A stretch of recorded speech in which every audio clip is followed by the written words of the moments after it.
আজকে আপনারা জানেন যে 5 অক্টোবর লম্বা বিরতির পরে আজকে আবার আলোচনা শুরু হয়েছে এবং এটা আমরা ধরে নিতে পারি যে একেবারেই শেষ পর্যায়ের শেষ আলোচনাটা চলছে, যেখানে আমরা এর আগে আলোচনাটা শেষ করেছিলাম যে জুলাই সনদের আইনি ভিত্তি এবং সাংবিধানিক ভিত্তি নিশ্চিত করতে হবে। আজকে এখান থেকে আলোচনাটা শুরু হয়েছে এবং সমস্ত দল কিভাবে আইনি ভিত্তি নিশ্চিত করা যাবে এ ব্যাপারে আলোচনা তুলেছে। আমরা আমাদের জায়গা থেকে বলেছি যে এই সরকার কিংবা কমিশন শুধুমাত্র একটা সুপারিশ পরবর্তী সরকারের হাতে দিয়ে যাবে, এই জায়গায় আমরা জুলাই সনদকে দেখতে চাই না। নিশ্চিতভাবে জুলাই সনদের কোনো না কোনোভাবে আইনি ভিত্তি এবং সাংবিধানিক ভিত্তি দিতে হবে।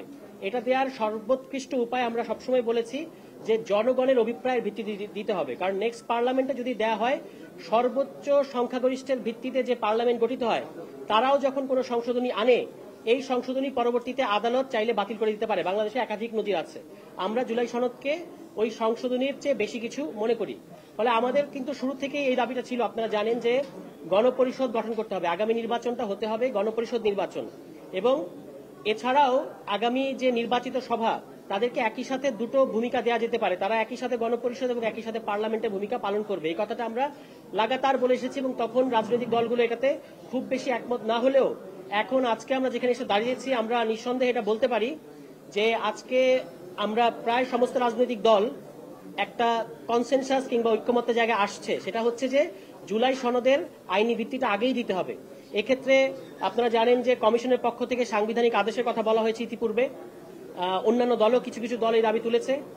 আমরা বলেছি যে আপনি আজকে যে কথাটা আমরা বলেছি আমাদের বক্তব্যে, যে সাংবিধানিক আদেশ হোক, লিগ্যাল ফ্রেম অর্ডার হোক অথবা রেফারেন্ডাম অর্ডিন্যান্স হোক, যে নামই হোক না কেন, এটার ভিত্তিতে একটা গণভোট করা হোক যেটা সাধারণ নির্বাচনের দিন একই সাথে অনুষ্ঠিত হবে, এবং এই রেফারেন্ডামের মধ্য দিয়ে আগামীতে যারা নির্বাচিত হবে, নির্বাচিত যে সভা, তারা কিন্তু একই সাথে তাদের একটা সাংবিধানিক পরিবর্তন করার এখতিয়ার থাকবে, যেটা সংশোধনীর চেয়ে বেশি কিছু। শুধুমাত্র পার্লামেন্ট হিসেবে আমরা এটাকে দেখছি না, তার ডুয়েল রোল থাকবে। এটাই জনগণ রেফারেন্ডামের মধ্য দিয়ে অনুমোদন করবে, গণভোট। এবং এই গণভোটের ব্যাপারে আমরা আজকে যেটা মনে হলো যে বিএনপিও কিছুটা নিমরাজি এখন পর্যন্ত, বাকিটা তারা তাদের অফিসিয়াল ব্রিফিং এ বলবে।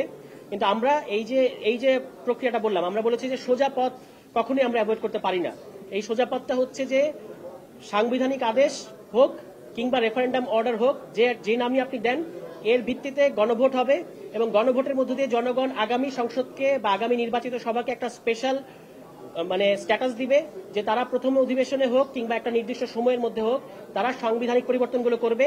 সেই সাংবিধানিক পরিবর্তনগুলো কিন্তু সংশোধনীর চেয়ে বেশি কিছু, যেগুলো ইতিমধ্যেই এই বিদ্যমান সংবিধানের বেসিক স্ট্রাকচারকে চেঞ্জ করবে। অনেকগুলো প্রস্তাব আছে, তার মধ্যে মূলনীতি আছে, মূলনীতি পরিবর্তন হচ্ছে আপনারা জানেন, তারপরে আপার হাউস হচ্ছে, তারপরে আপনার হাইকোর্টের বিকেন্দ্রীকরণ হচ্ছে, প্রধানমন্ত্রীর 2 মেয়াদের বেশি থাকতে পারবে না, এই প্রস্তাবগুলো আছে। এগুলো কিন্তু সংশোধনীর মাধ্যমে করা যাবে না।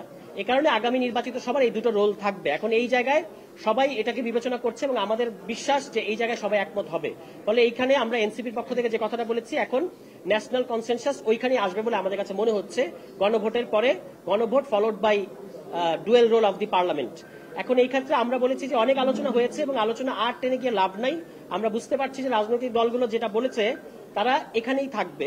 কমিশনকে আমরা আজকে অনুরোধ করেছি যে আপনারা এই যে আগামী বৈঠকে, এর আগে কমিশন কিন্তু আমাদেরকে বলেছেন যে আপনারা নিজেদের মধ্যে আলোচনা করে আসেন।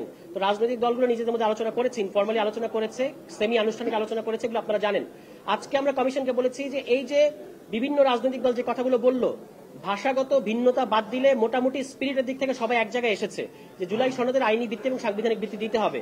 এই স্পিরিটটাকে কমিশন এখন পরবর্তী সভায়, সেটা আগামীকালকে হোক কিংবা পরশুদিন হোক, তারা চাইলে এক পাতায় একটা ডকুমেন্ট, একটা প্রস্তাব আমাদের সামনে নিয়ে আসতে পারে। তাহলেই কিন্তু আলোচনাটা একটা শেষের দিকে বা পরিণতির দিকে যাবে। এই বক্তব্যটা আমরা আমাদের জায়গা থেকে রেখেছি। সবাইকে ধন্যবাদ।